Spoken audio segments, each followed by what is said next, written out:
আধুনিক যুদ্ধ কৌশলে এক যুগান্তকারী সংযোজন হিসেবে তুরস্কের প্রতিরক্ষা শিল্প প্রতিষ্ঠান FNSS প্রস্তুত করেছে একটি রণতরীর মতো উভচর সাঁজোয়া যান, যাহা মেরিন অ্যাসল্ট ভেহিকল। পানিতে ও ভূমিতে দুই ক্ষেত্রেই সমান দক্ষ এই রণযান যেন ভবিষ্যতের সমুদ্র যুদ্ধে তুরস্কের বিজয়তরী হয়ে উঠতে চলেছে। তুরস্কের সরকারি বার্তা সংস্থা আনাদোলু জানিয়েছে, আন্তর্জাতিক প্রতিরক্ষা মেলা IDEF 2025-এ প্রথমবারের মতো যাহার দুইটি নতুন অস্ত্রসজ্জিত সংস্করণ উন্মোচিত হতে যাচ্ছে, যা শুধুমাত্র প্রযুক্তির দিক থেকেই নয়, রণতরীর ক্ষেত্রেও এক বৈপ্লবিক অগ্রগতি।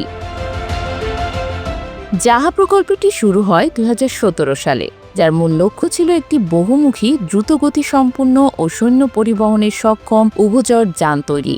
আর সেই উদ্যোগ বাস্তবে রূপ নিয়েছে এমন এক রণযানে যা কেবল সৈন্য নামানো নয়, শত্রু নিধনও হয়ে উঠছে অসীম শক্তিধর।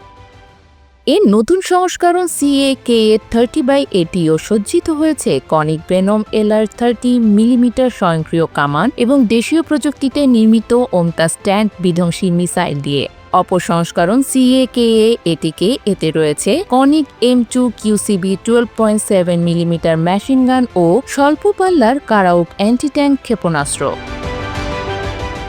উল্লেখযোগ্য বিষয় হল, এইসব অস্ত্রসজ্জা যেমন হালকা ও বহনযোগ্য, তেমনই সহজে বিভিন্ন প্ল্যাটফর্মে এমনকি ড্রোনের মতো মানববিহীন যানে স্থাপনযোগ্য। এটি যুদ্ধক্ষেত্রে দ্রুত অভিযোজনে এনে দেবে অতুলনীয় সুবিধা। বিশেষজ্ঞরা বলছেন, যাহা কেবল একটি রণযান নয়, এটি সমুদ্রভিত্তিক অপারেশনে গেম চেঞ্জার হতে পারে।